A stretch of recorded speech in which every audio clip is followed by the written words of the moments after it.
Recently, there's been a huge change in Marvel's marketing, and I think it's honestly for the better. This past week, we had a couple of big drops that were completely different from what we normally get from Marvel.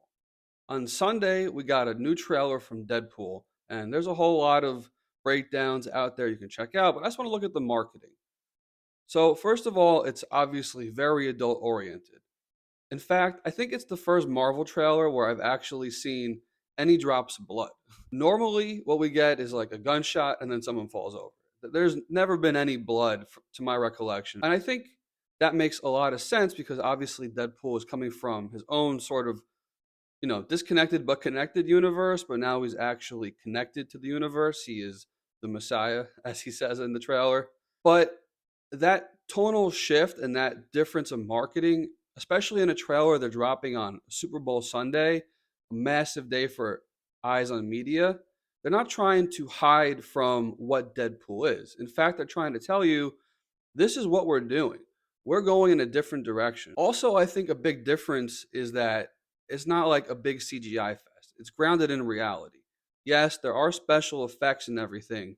However, it's not going to be like Deadpool in space and green screens everywhere. This is very much grounded in reality in that sense, which reminds me of the original Marvel trailers. If you think about Iron Man, there were shots of him in a Humvee in a desert with the Jericho bomb going off.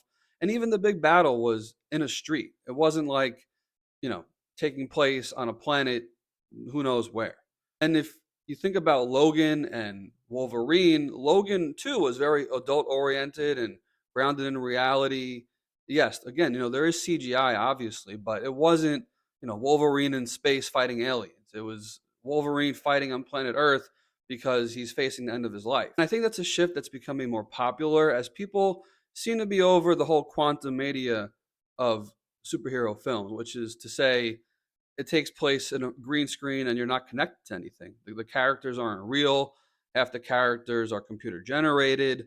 They're not people anymore. So I think Deadpool is a return to that and also caters to the aging audience and not aging as an old, but like, hey, when we were younger, especially like millennials and Gen Z, it's just appealing to a more mature audience. And I think that's important because people were just over, I think, of, the appeal to everyone kind of nature of Marvel films. It just wasn't working.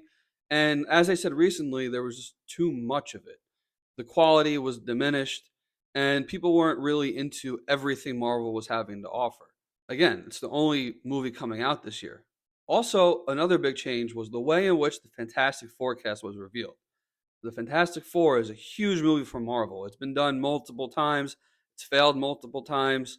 It just hasn't worked. And like Marvel needs to get this right because if they don't, it would just be very disappointing. Would it end Marvel? No, people will go see Marvel. But if it's, I think people kind of want Fantastic Four to be the next Guardians of the Galaxy, the next crew to take over the Marvel Cinematic Universe. Avengers are not really the Avengers anymore. We don't even know who the Avengers are.